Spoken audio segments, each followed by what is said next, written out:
A custom shoe cabinet is a great way to add functional storage to your space that ties in with your design style. In this week's video, we'll show you how to build your own using simple wood components. Stay tuned for a full tutorial.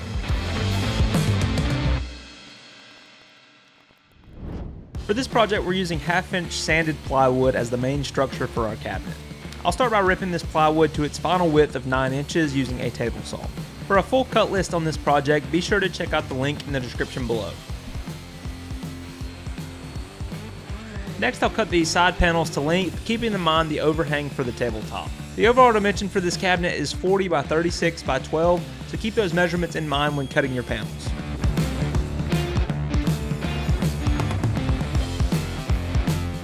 To assemble the main box, I'll add some wood glue to each corner and secure in place using a pneumatic stapler. It's important to keep everything aligned properly during this step, as this will determine how square your overall project is.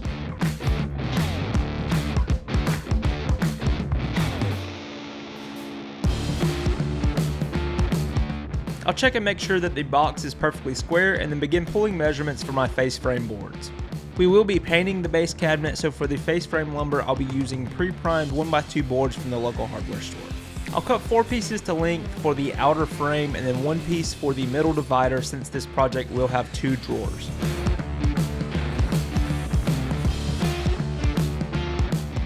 To assemble this face frame, I find it easiest to add pocket holes on the back side and connect the boards together before attaching to the cabinet.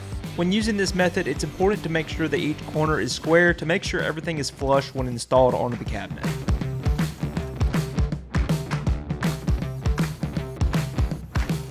To attach the face frame to the cabinet, simply add some wood glue to the front edge and secure it using a finish nailer. The face frame will help hide the plywood edges while also adding stability to the assembly. Next, we'll begin working on the flip-out doors, starting with the door faces. These will be made using 5/4 poplar lumber from Osborne, as this is a great paint grade material for this project. Before gluing these boards together, I'll cut them to a slightly oversized length and bring them down to a rough thickness using the benchtop planer. If you're looking for a full tutorial on how to mill 5/4 lumber, you can reference the video above.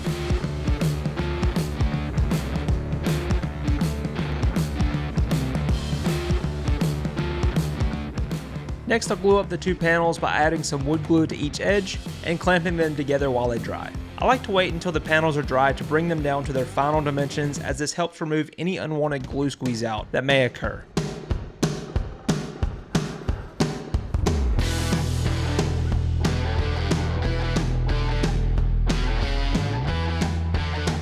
Once our panels are dry, I'll plane them down to a final thickness of 3/4 of an inch to match the face frame material. This will help simplify the measurements when adding the pivot points for the doors. Next, I'll cut the panels to their final length, keeping in mind the reveal between the face frame and the cabinet doors. Once again, if you're looking for a full cut list with all of the panel sizes listed, be sure to check out the link below.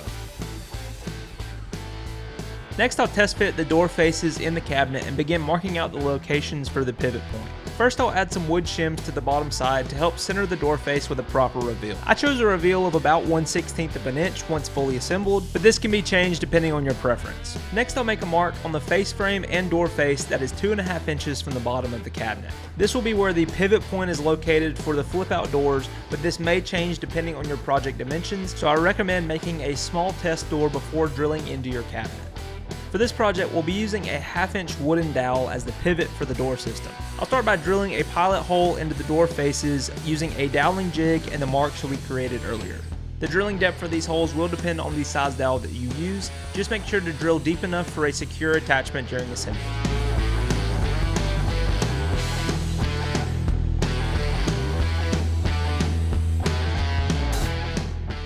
Now I need to drill corresponding dowel holes into the side of the face frame, this time drilling all the way through the material. This allows us to insert the dowels from the outside edge since the cabinet is already assembled.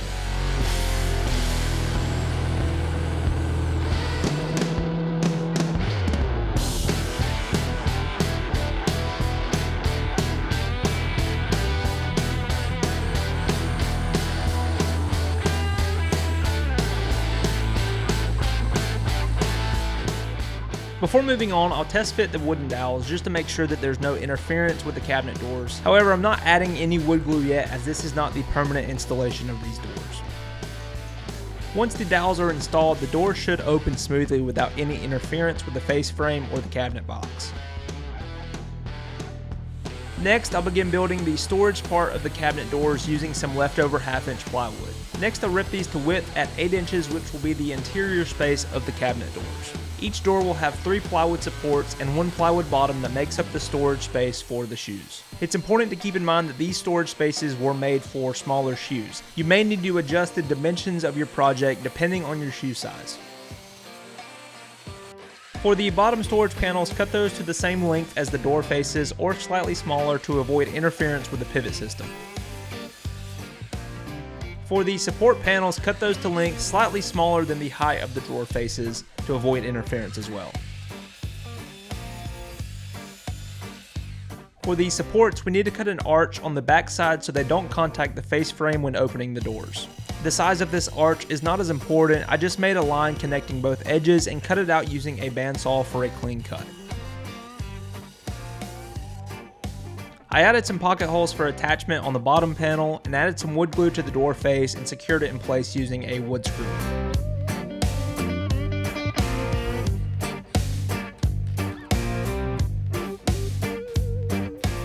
For the supports, I installed those on the edges first, tacking them in place using a pneumatic stapler.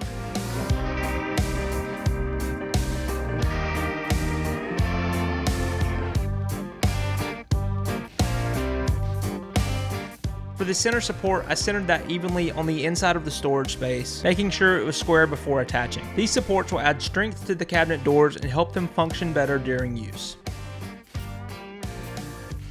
The last step for the storage assembly is to add a small support along the back side to keep the shoes from falling into the cabinet. Once again, I'm just using some leftover plywood and securing it in place using a pneumatic stapler.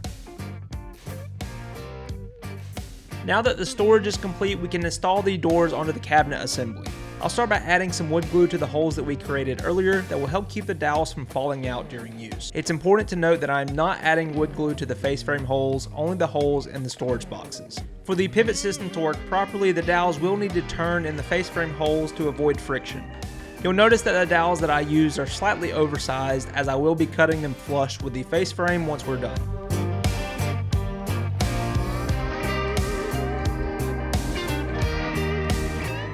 To keep the doors from falling back into the cabinet, I added these wooden stops along the back edge of the face frame just to hold them in place.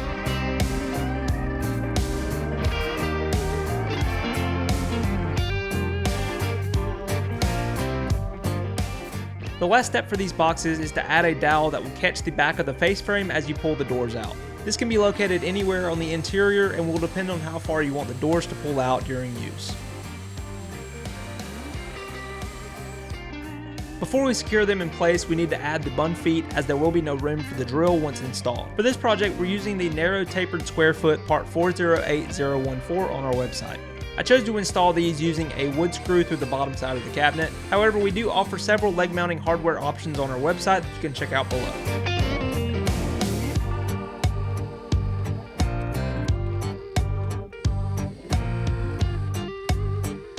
Once the furniture feet are installed, we can add the dowels on the inside of the storage boxes and complete the assembly for the interior of the cabinet.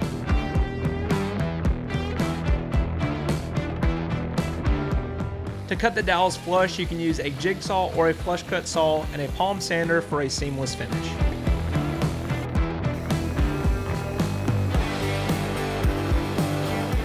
Next, we'll glue up the lumber for our tabletop using some 5/4 white oak from Osborne. Once again, I'll bring these boards to a rough length and thickness before gluing them up. If you're interested in the 5/4 project lumber from Osborne, be sure to check out the product link in the description below.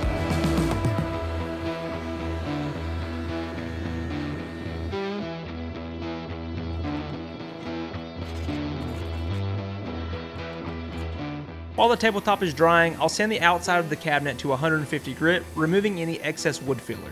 If you plan to stain your cabinet, you may want to use a different attachment method for the face frame, as the wood filler can show a lot easier in wood stain.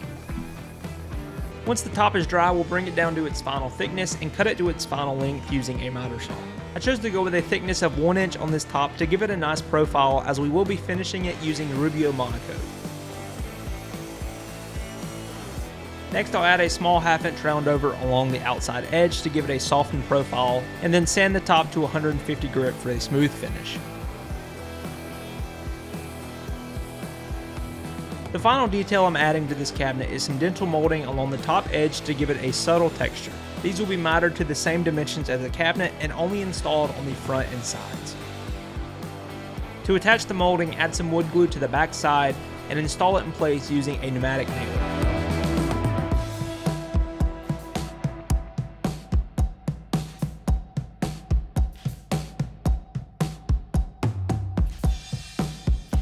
Since we're painting the cabinet and not the tabletop, we need to finish them separately before attaching.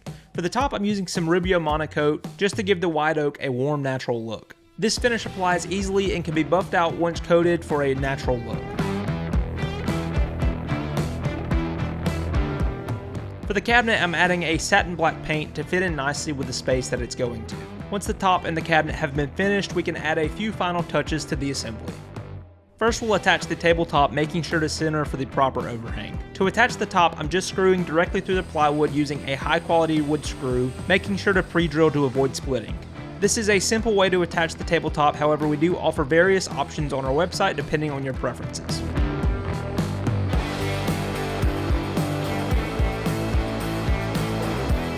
Once everything is done inside the cabinet, we can add the backboard that will seal it closed. For this, I'm just using some 1/4 inch hardboard and cutting it to size using a razor blade and a straight edge. To attach it to the cabinet, make sure to center it on the back side and secure it in place using a pneumatic stapler or nailer. The last step for this project is to add the door pulls on the front side of the cabinet. I chose to add 4 handles to this project, so I'll mark out the locations and pre-drill them accordingly. Then you can install the handles using the supplied hardware, and we can take a closer look at our finished product.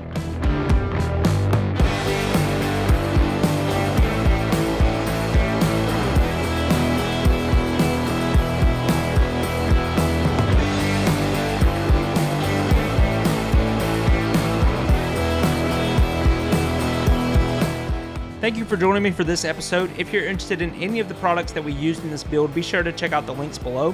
As always, be sure to like, subscribe, and leave us a comment, and we'll see you next time in the Builder Studio.